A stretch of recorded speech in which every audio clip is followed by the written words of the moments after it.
This is Constant Elevation, the show for rising Air Force and community leaders who seek to define the future. Learn powerful work and life tactics to tackle any challenge. I'm your host, Gabriel Gabrock Avila. Let's go.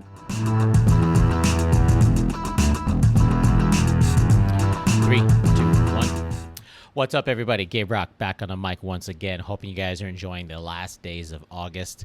Got a lot of stuff going on here in the Avila household, trying to figure out what's going to be the moving into the next phase of school, going back for our kids. And today I actually happen to have a lot of, we'll just say news. Good news, bad news. It all depends on context. I'm going to cover it more on some upcoming episodes, but I think it's important to just, about 10, 15 minutes ago, I thought about I was going to scrap my entire script I want to do and just record an episode based on I was all up in my feelings. And I feel like there's some things I need to marinate on, things I need to contemplate and really study, and then really come to grips with what my emotions are right now, and then actually release it into the world. So I'm going to pause on those ideas and stick to the actual script that I planned for today, because I still think it's a relevant topic for everybody to listen to. And so if you've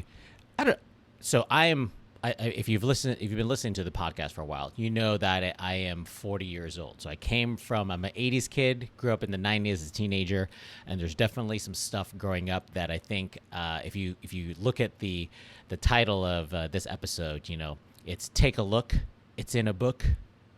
Please tell me that you know how to finish that sentence, because if you don't, it's Reading Rainbow.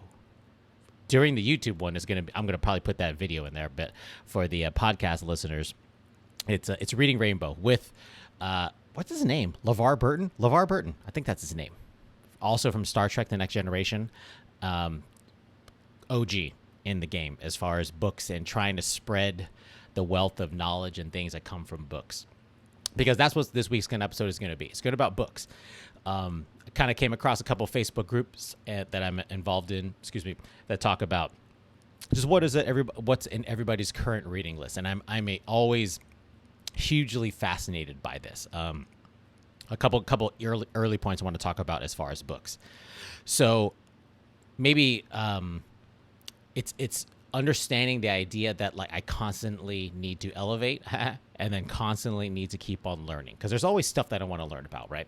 And I love books. My wife and I, Gina, we have this weird energy between us, because she's very much a minimalist as far as how we maintain our lifestyle and whatever it is. And I just want to keep on buying books. I just like having stuff. I don't know if it's the hoardist Filipino in me or whatever it is. I just enjoy having my library. And I have a bookshelf here to my left. You can't see it. A bookshelf and a little mini bookshelf. That's basically the finite space that she allows. She doesn't allow me stuff because she knows that I do what I want. But I force myself to have a certain size library, and this is what it's going to be. And so the idea of having physical books is very, very important to me, because I just love having my library. I love going into other people's, when I get invited to other people's houses, I look at their libraries, and it's like, do you remember back in the day, like maybe 7-12 years ago, where if you had a DVD library, you'd walk in and be like, oh, that was a big flex. If you had all of the DVDs and all the Blu-rays and all the bootleg kind of stuff, that was kind of cool. And so I had that when I was growing up in the Air Force, and then eventually went away because I just have digital stuff. I have it on my server, or I have it on through Apple iTunes, whatever it is. I don't have enough space in the amount of times that we move. It doesn't make sense for me to have a huge DVD library, but I'm very adamant about my physical book library, because I love learning and I love my books. I also love physical books. So I tried for a while to do the e-learning. I tried to read from I think at one point in time I had an e-reader, a Kindle thing or whatever it is. And then I tried to read from my iPad for certain magazines. Maybe that's one thing, but even still, I like the tangible, just holding a book, holding a magazine, to where no, I'm just going to flip the pages, put a bookmark in there. And I don't have the light of an electronic device staring at me, like my regular iPhone or my computer screen, whatever it is. I just want to have a physical book of just nothing lit up against me. And so I very, very much enjoy the physical reading of books. Another thing that I like doing, in addition to looking into other people's libraries, is the idea of, when I consume a book, I have a decision to make. So at the conclusion of a book that I read, I'm going to have to say, am I going to include this in my library, or am I going to gift it to somebody else? And I try and gift it to somebody else, either a friend or a work colleague, whatever it is, who I think would benefit from the book. Or if not, I'm going to end up donating it to a local library or the Goodwill, whatever it is. Like, I don't just throw it away, or I don't just hoard it into my library. I actually find some space to where somebody else can benefit from, even if it's just from a one-time consumption of the book, or add to their library. I'll leave it up to them. But those decisions really, you can't do that with an electronic book. I can't. I'm sure there's a way that I can pass, theoretically, an ebook to a work colleague or a friend, but that's different from going over, having a beer, having a lunch, whatever it is, and be like, hey man, I'm going to give you these books. I really think that you're going to benefit from it. And like, just that physical gift of giving to somebody, I think is an important thing. So those are some of the early kind of points that I like to think about as far as my reading regime kind of stuff. So in this week's episode, I want to talk about like some of the books that I've recently read, as well as some of the books I want to read, because I really want to get your user feedback. As far as like, I realize that I look for, I'm a basic, I'm not a basic. The idea of when someone recommends a book for me, especially if we vibe on the same energy and I respect you as a peer, it's going to be a hands down kind of thing. Like, if you recommend a book for me, like, hey, Gabe, I really think you should read XYZ, I'm probably just going to without any hesitation, just be like, yep, cool, add it to my queue, and I'm going to figure out how I'm going to read it. Either I'm going to I like buying used books a lot. I like going to used bookstores. But if not, I'll buy it off Amazon and consume it, because I really look forward to people recommending books to me, because I think if they understand my personality, they're going to understand other kinds of books that I want to read. And so I take all the recommendations. So if you guys want to recommend something to me, you can hit me up in the YouTube channel or in a Facebook group, whatever it is. But like, I look forward to join my email list. I will definitely take any recommendations as far as comes to book recommendations. And I don't mind having a huge stack and queue of recommendations. But for this week's episode, I'm going to share with you some of my thoughts of some of the recent books that I've read of all different types. So first one up, Call Sign Chaos. I'm not sure if this is going to show up as backwards in the video, and I'm not going to figure out how to edit it because it doesn't matter. Call Sign Chaos from Jim Mattis, General Retired, obviously United States Marine Corps, as one of our former Secretaries of Defense. So when I started going to the USMC Command and Staff College, I didn't realize how much he was actually a legend within the Marine Corps. And just based on that recommendations alone from my classmates, started reading it. That book is legit. That book is a great resource as far as just kind of following a officer who had a certain kind of vibe, had a certain kind of energy, how he conducted himself, and basically consistently carried it through his entire career. When you read that book, you're going to find out the different challenges that he met as far as, like, you know, being a company grade officer, field grade officer, growing. He didn't always have the right answers, but he had these convictions that he felt that he wanted to stick to, and they evolved. He wasn't, Lieutenant Mattis is not the same as General Mattis. And when you read the book, it's very well written as far as being like a narrative story. You can really understand, and it's a very quick, easy read. You don't have to be a military officer or a huge historian or anything like that, because there's obviously throughout his career, there's a lot of world events that actually conspired. So like, as you read it, it's a very easy read to try and keep up. You're like, oh, I remember that. I remember where I was at when I was in school or whatever it is. And so those kind of things. But the important thing is he shares his internal thought processes, right? Here's the difficulties that he thought about as he was coming to these decisions. Here's where he was going to stand his ground and provide critical feedback of his chain of command that wasn't necessarily going to be liked, but he felt he was compelled to share it. And so all the way through his tenure as commandant in the Marine Corps, and then eventually serving as a very short tenure as the Secretary of Defense under the current administration, it's a fascinating read, and I highly recommend it. And I think it speaks to especially our generation of currently serving right now. It ends up becoming like, no, this is the kind of leader I want to follow. This is the leader that, for me anyway, inspires me to make sure that I stay true to my own core values and make sure that I, depending on wherever my career tends to take me, it doesn't matter. At the end of the day, like, it's my name at the end of my officer rank or whatever it is, and I'm going to have to be comfortable with what decisions that I make. And so Call Sign Chaos, can't recommend that. It's a super easy read. If anybody listening here in the local area, you really want to read it, you can borrow mine, and I'd be more than happy to let you read it. And so, again, Call Sign Chaos by Jim Mattis, a fantastic book.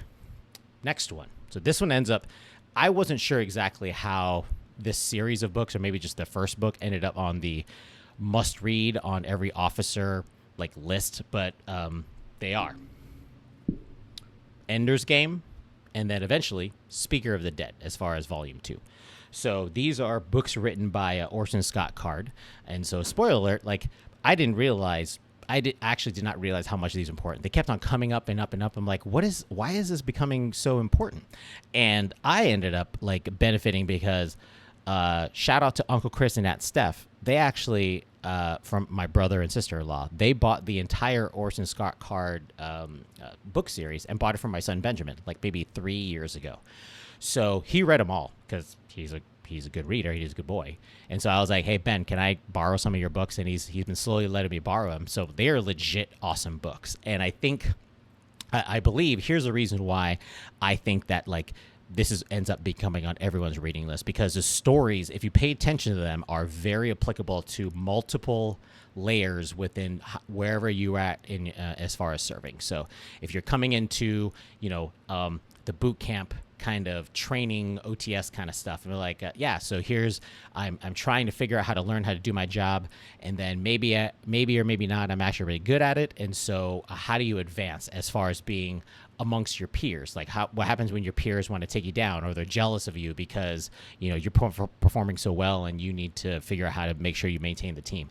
All those small team dynamics, and then it goes into strategic kind of things. What do you do with this enemy that you don't really understand, but is just the enemy, and everybody involved sees them as the enemy? So how do we address that issue? And all the different layers, tactical, operational, strategic level of warfare, are actually in this sci-fi book, which is super duper fascinating. So Ender's Game I read through pretty quickly.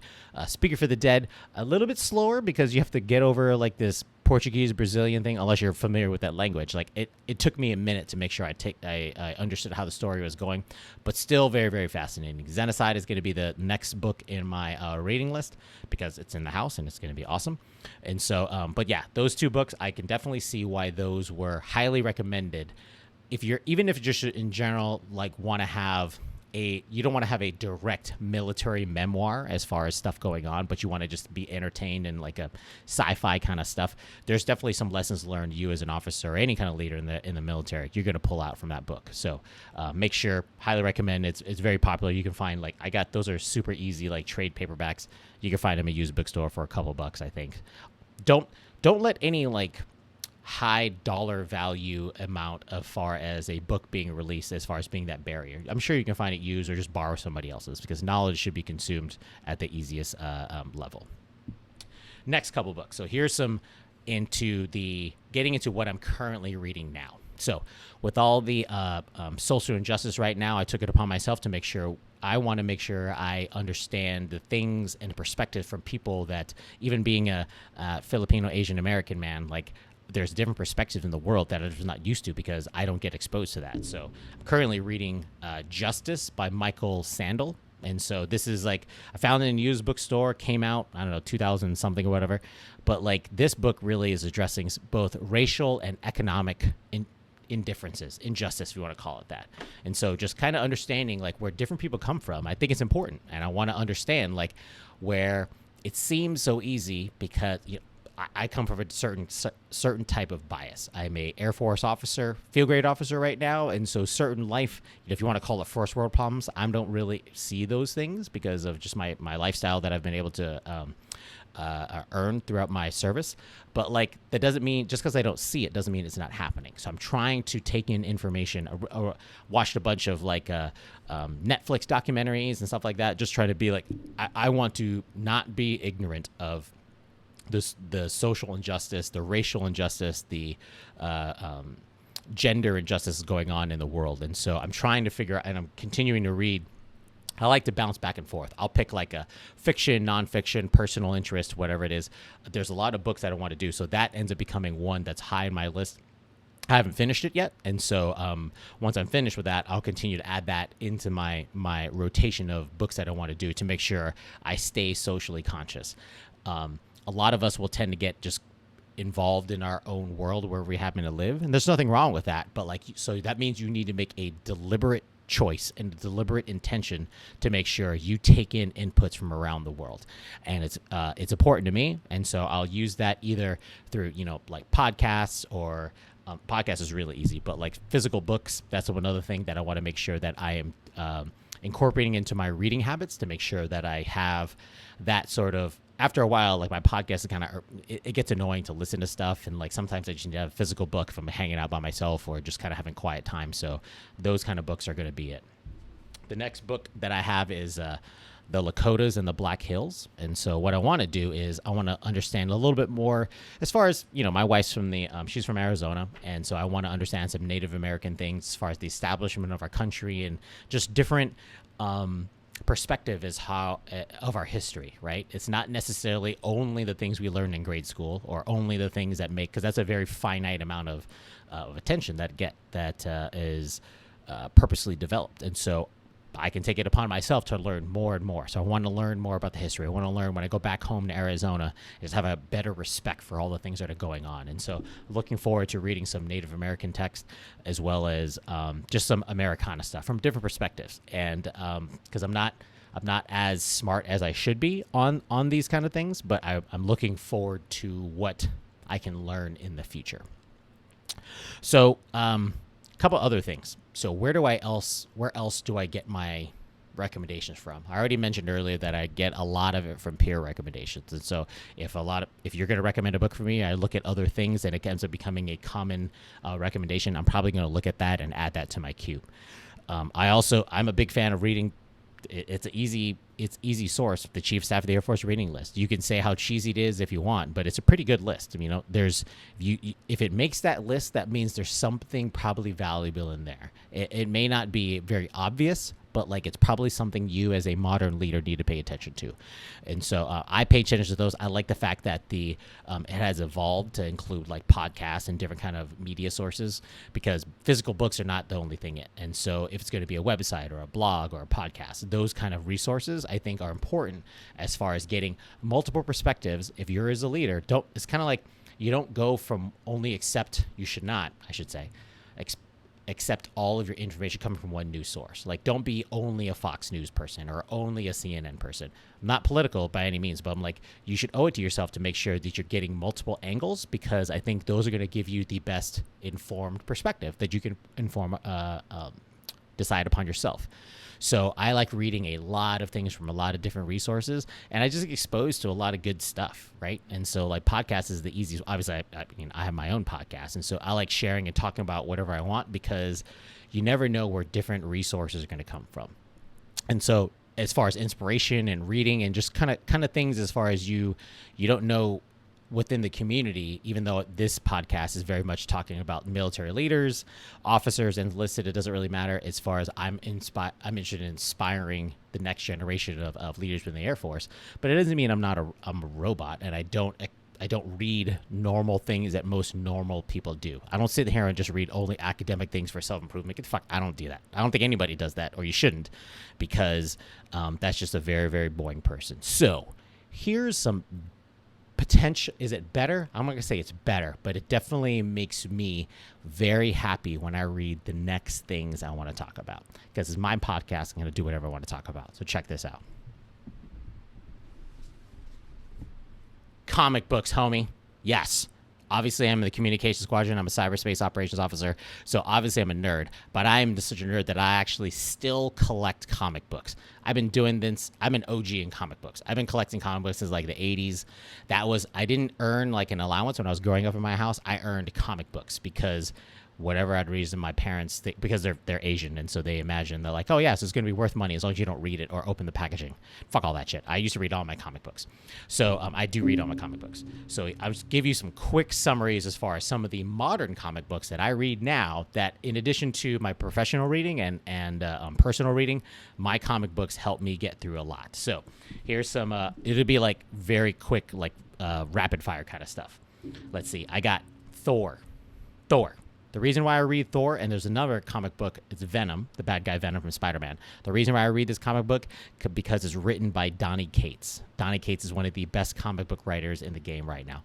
This is going to be the theme. I'm going to recommend a bunch of comic books, but I'm really referencing the authors that write them. When I was younger, it was all about the art. I still really, really like the art, but the authors now, the writers, is what was drawing me to comic books. Thor, legit. I've been reading Donny Cates since like the very beginning of Thor, Mighty Thor, all that stuff.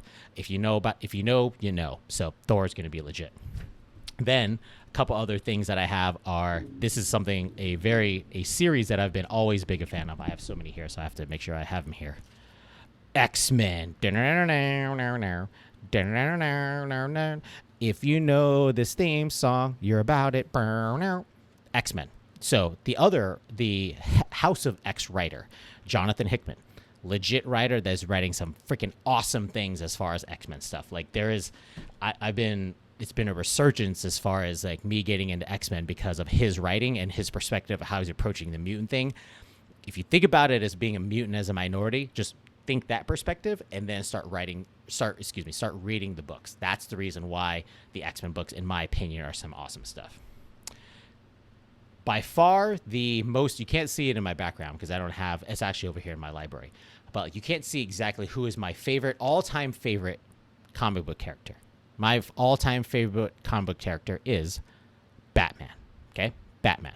So, lately, Batman is coming up freaking on fire as far as some of the stories that are coming out. The normal Batman series, moving into the Joker War, written by James Tynion, is fucking hella hard, homie. This stuff has been awesome. And also in the same realm, Death Metal, written by Scott Snyder and drawn by Greg Capullo. These amazing comic books, they're awesome. There's this huge, like, just kind of operatic kind of version as far as how they tell stories in the DC universe, and trying to on August 22nd, I'm looking for a DC fandom. I'm gonna pay attention to that. But like all of those comic books that I showed you, those are also part of my reading regime. And so it's not all just professional bullshit. Like, put in some things that inspire you. Put in some things that make you want to just be a better person and just figure out, like, maybe one day I could be Batman. I want to do some badass stuff like that. Or be an X-Men and just be different and own the difference that I have in society. Not a lot of people, I don't know how many other, I'm sure there are a number of other officers and commanders, whatever, that read comic books, but I proudly add my comic books, graphic novels, whatever you want to call them, to my reading regime. So just different perspective. It's not all the stuffy kind of stuff as far as like, oh, I'm only going to read these self-improvement stuff and make sure I read only war memoirs. Get the fuck out of here. No, comic books, homie. That's what I read. So I think that's going to end this week's episode, because I think that's going to be a quick, succinct things. Like I said, if you have any recommendations as far as any books, please hit me up on the Facebook group or on this YouTube channel, or however you want to get a hold of me. Speaking of books, I am really, really close to releasing my book next month. Already approved the cover art. Already approved like the 90% version of the interior text. Trying to figure out how I'm going to do this online sale store. I'm personally learning a lot of stuff because this is just like a small business thing I'm not used to, but I'm very, very excited. And so if you haven't already, please go to constantelevation.co, sign up for the newsletter. That's where I'm going to make my first initial announcement for pre-orders, announcement of the book title. I'm sure I'm going to do some YouTube or Facebook book release live event kind of thing, as much as that's uncomfortable, but I'm going to do it. And so I'm excited. This is good stuff. I'm very, very proud of the work that I've done and how much I'm trying to pay it forward to the Air Force. Pay it forward for the Air Force, because I've been a huge beneficiary as far as growing as an individual person, and I feel it's my duty and obligation to make sure I share those things back to the rest of the force. And so if you're interested in the kind of material, more stuff will be coming out. Share it with your friends, share it with your mom, whatever it is, just in time for the fall, winter season for you to figure out these new book things you want to do. Maybe I'll write a comic book. Not really. I probably won't. But what if I did? It'd be badass. And then I would be Batman, probably. But I'm not rich enough. Moving on. I hope you guys have a safe week. Let's close out August together as a strong team. Please hit me up if you need anything. Even during these challenging times, there's nothing stopping you from reaching out and asking for help. I always do that all the time, and so I'd be more than happy to help you. So again, stay safe out there, and we'll talk to you next week. Peace.